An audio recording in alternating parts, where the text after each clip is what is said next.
ദാന ധർമ്മിഷ്ഠനും അഹങ്കാരമില്ലാത്തവനുമായ മഹാബലിയെ വാമനൻ പാതാളത്തിലേക്ക് താഴ്ത്തിയത് എന്തിനാണ്? ചോദിക്കേണ്ട ചോദ്യമാണ്.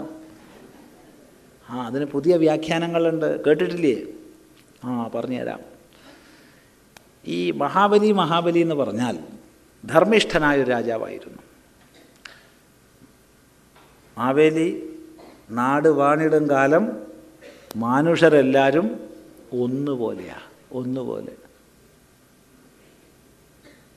അതുകൊണ്ട് ബീവറേജസ് കോർപ്പറേഷൻ്റെ പേര് മാറ്റേണ്ടതാണ്. അതെ, അതിന് മാവേലിയുടെ പേര് കൂട്ടിച്ചേർത്തിടേണ്ടതാണ്. നല്ല ഒന്നുപോലെയാവുള്ളൂ. അങ്ങനെയാണ്. ശരി, കള്ളവുമില്ല, ചതിയുമില്ല, എള്ളോളമില്ല, പൊളിവചനം, അങ്ങനെ പോവുക. ആ കാലഘട്ടത്തിൽ ഇദ്ദേഹം ദളിതനാണെന്ന ഒറ്റ കാരണം കൊണ്ട്, ശ്രദ്ധിക്കണം, ദളിതനാണെന്ന ഒറ്റ കാരണം കൊണ്ട് സവർണ ഫാഷിസത്തിൻ്റെ മൂർത്തിയായ വാമനൻ വന്നു. എന്താ സവർണ ഫാഷിസത്തിൻ്റെ ലക്ഷണം? പൂണൂല്, വേറെന്താ? അത് സവർണ ഫാഷിസമാണ്. വന്നിട്ട് ചവിട്ടി അങ്ങോട്ട് താഴ്ത്തി. കള്ളത്തരത്ത് പറ്റിച്ചിട്ടേ 3 അടി ചോദിച്ചിട്ട് 2 അടിയും മേടിച്ച് 3ാമത്തെ അടിക്ക് പാതാളത്തിലേക്ക്. എന്നിട്ട് കൊല്ലത്തിലൊരു പ്രാവശ്യം തൻ്റെ പ്രജകളെ വന്ന് കണ്ടുകൊള്ളാൻ പറഞ്ഞു. അങ്ങനെ കൊല്ലത്തിൽ മഹാബലി വരുന്ന സമയമാണ് ഓണം. അമ്മ കുഞ്ഞിന് കഥ പറഞ്ഞു കൊടുത്തു. അപ്പോൾ കുഞ്ഞ് അത് ശരിയാ കേട്ടോ, ഓണം വരുന്നുണ്ട്, മഹാബലി ഓണത്തിന് വരാറുണ്ട്, ഞാൻ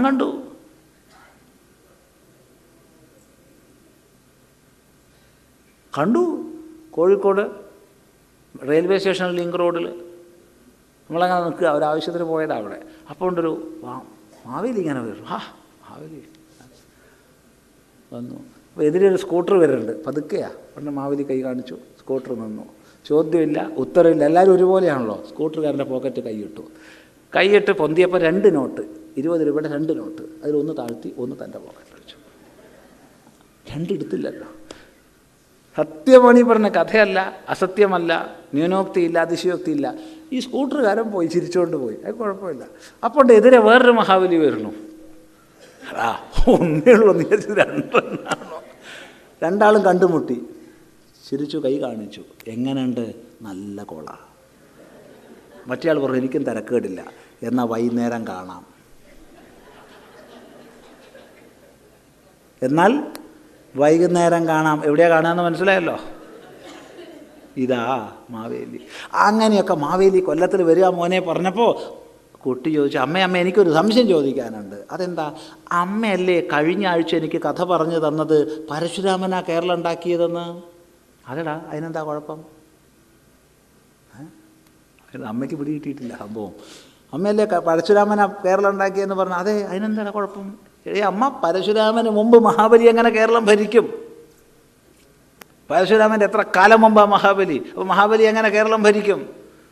ഇന്നത്തെ കാലത്ത് ഈ കുട്ടികൾ തർക്കുത്തരം ചോദിക്കുകയാണ്, പറയണാണ്ട് അനുസരിച്ചാൽ പോരെ? അസത്ത് കിടന്നുറങ്ങടാണ്. എന്താ ചെയ്യുക? സ്വാധ്യായാൻമാ പ്രമദഃ, സ്വാധ്യായത്തിൽ നിന്ന് പ്രമാദം ചെയ്യരുതേ. സ്വാധ്യായ പ്രവചനാഭ്യാം ന പ്രമദിതവ്യം, സ്വാധ്യായ പ്രവചനങ്ങളിൽ നിന്ന് പ്രമാദം ചെയ്യരുതേ എന്ന് ഋഷി ഉപദേശിച്ചത് കേൾക്കാത്തതിൻ്റെ കുഴപ്പമല്ലേ? ശാസ്ത്രം പഠിച്ചിട്ടുണ്ട്, ഇങ്ങനത്തെ വിഡ്ഢിത്തം പറയുമോ?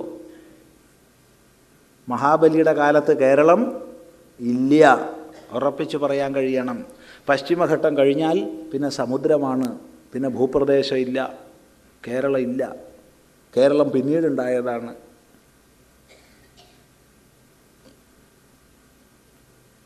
ഇനി മഹാബലി യജ്ഞം നടത്തിയത് വ്യക്തമായി പുരാണങ്ങളിൽ പറയുന്നുണ്ട്, നർമ്മദാ നദിയുടെ വടക്കാണ്, ഒരിക്കലും നർമ്മദയുടെ തെക്കല്ല. നർമ്മദായാഹ ഉത്തരേ തടേ ഭൃഗുകച്ഛ സംജ്ഞിതേ എന്ന് വ്യക്തമായി ശ്രീമദ് ഭാഗവതത്തിൽ പറയുന്നുണ്ട്. നർമ്മദയുടെ വടക്ക് ഭൃഗുകച്ഛം എന്ന സ്ഥലത്താണ് മഹാബലിയുടെ യജ്ഞം നടന്നത്.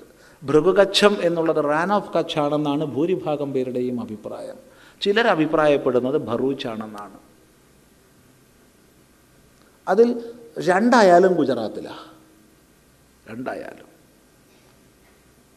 അതിൽ പ്രത്യേക സാറ്റലൈറ്റ് ഫോട്ടോകളുടെയൊക്കെ അടിസ്ഥാനത്തിൽ നിരൂപണം ചെയ്യുമ്പോൾ റാൻ ഓഫ് കച്ച് ഇന്ന് നദികളില്ലാത്ത പ്രദേശമാണെങ്കിലും ഇന്ന് നദി ഒഴുകുന്നുണ്ടേ, അത് വേറെ വിഷയം. ഇന്ന് നർമ്മദ കനാൽ വഴി കച്ചിലെല്ലാം എത്തിയിട്ടുണ്ട്. അവിടെ എല്ലാം ഫലഭൂയിഷ്ടമാക്കി മാറ്റിക്കൊണ്ടിരിക്കുകയാണ്. കാണേണ്ടത് തന്നെയാണ്. അവിടെ നടക്കുന്ന മാറ്റങ്ങൾ ഫലഭൂയിഷ്ടമാക്കി മാറ്റുകയാണ്. അതിരിക്കട്ടെ, എങ്കിലും പുഴയില്ല എന്ന് പറയാം. പക്ഷേ അവിടെ പുഴ ഒഴുകിയിരുന്നു എന്നുള്ളതിന് തെളിവുണ്ട്. അതുകൊണ്ട് റാൻ ഓഫ് കച്ച് ആയിരിക്കാം. ഒരിക്കലും കേരളമല്ല.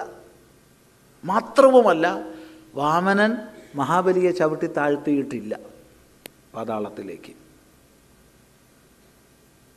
വന്നു, വടു വന്നപ്പോൾ എന്ത് വേണമെങ്കിലും തരാൻ തയ്യാറായിക്കൊണ്ട് മഹാബലി നിന്നു. എന്താണ് വേണ്ടത്? എനിക്ക് 3 അടി മണ്ണ് മാത്രമേ വേണ്ടൂ. എന്ത് ഇത്ര കുറച്ച്? സർവ്വദാതാവായിരിക്കുന്ന എന്നോട് 3 ചോദിക്കുക, കുറച്ച് അധികം ചോദിച്ചൂടെ? എനിക്കിത്ര മതി, ആവശ്യമുള്ളതല്ലേ ഇപ്പോൾ വേണ്ടു, ആവശ്യമില്ലാത്തൊന്നും വേണ്ടല്ലോ. ഏതായാലും എന്നാൽ ശരി, അങ്ങനെയാണെന്ന് വെച്ചാൽ അങ്ങനെ. അസുരഗുരു ബോധിപ്പിച്ചു, ഇതിന് നിൽക്കരുത് കേട്ടോ.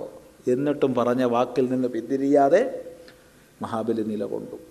1-2 അടികളെ കൊണ്ട് സമസ്ത ലോകങ്ങളും അളന്നു കഴിഞ്ഞു. 3-ാമത്തെ കാൽ എവിടെ വയ്ക്കണം? ദാതാവാണ് ഞാൻ, മഹാനായ ദാതാവാണെന്ന അഭിമാനത്തിൻ്റെ ലേശം മാത്രമേ മഹാബലിക്ക് ബാക്കിയുണ്ടായിരുന്നുള്ളൂ ഇന്ദ്രനാവാൻ തടസ്സമായിട്ട്. അവിടുന്ന് ശിരസ് കുനിച്ചു, പാദസ്പർശം കൊണ്ട് അനുഗ്രഹിച്ചു. ചവിട്ടി താഴ്ത്തുക എന്നതിൻ്റെ അർത്ഥം.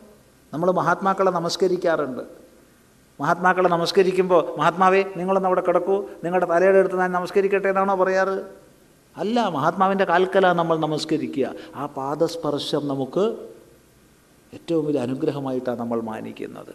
ഗുരുനാഥൻ്റെ പാദധൂളി സ്വന്തം ശിരസിലേൽക്കുന്നത് എത്രയോ വലിയ പുണ്യമായിട്ടാണ് നമ്മൾ കണക്കാക്കുന്നത്. അതാണ് നമ്മുടെ സംസ്കാരം. പാദസ്പർശം കൊണ്ട് അനുഗ്രഹിച്ചു. എന്നിട്ട് പറഞ്ഞ വാക്കുകൾ ശ്രദ്ധയോടുകൂടി പഠിക്കുക. ശ്രീമദ് ഭാഗവതത്തിൽ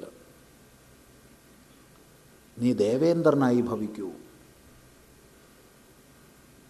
ദേവേന്ദ്രനായി ഭവിക്കൂ എന്ന് അനുഗ്രഹിച്ചു. പക്ഷെ ദേവേന്ദ്രനായി ഭവിക്കണമെങ്കിൽ ഇപ്പോഴത്തെ ദേവേന്ദ്രൻ ഒഴിയണമല്ലോ, പോസ്റ്റ് ഒഴിയണ്ടേ. ഇന്നിപ്പോൾ ഒരു രാഷ്ട്രീയക്കാർ മാറി അടുത്ത രാഷ്ട്രീയക്കാർ ഭരണത്തിൽ വരുമ്പോൾ പ്രത്യേക കോർപ്പറേഷൻ ചെയർമാന്മാരെയൊക്കെ പിടിച്ചിട്ട് തനിക്കിഷ്ടമില്ലാത്തവരൊക്കെ പിടിച്ച് മാറ്റും, ഇഷ്ടമുള്ളവരൊക്കെ കയറ്റും. ഇങ്ങനെയൊക്കെയാണ്. അതൊന്നും അന്നില്ല.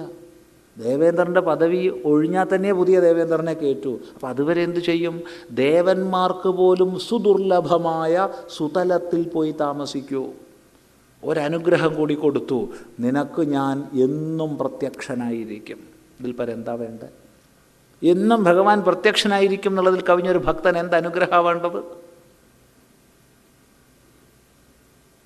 ഇങ്ങനെയാണ് പുരാണത്തിൽ നിന്നിരിക്കെ ഈ താന്തോന്നിത്തം കഥ പ്രചരിപ്പിച്ചാൽ എന്താ ചെയ്യുക?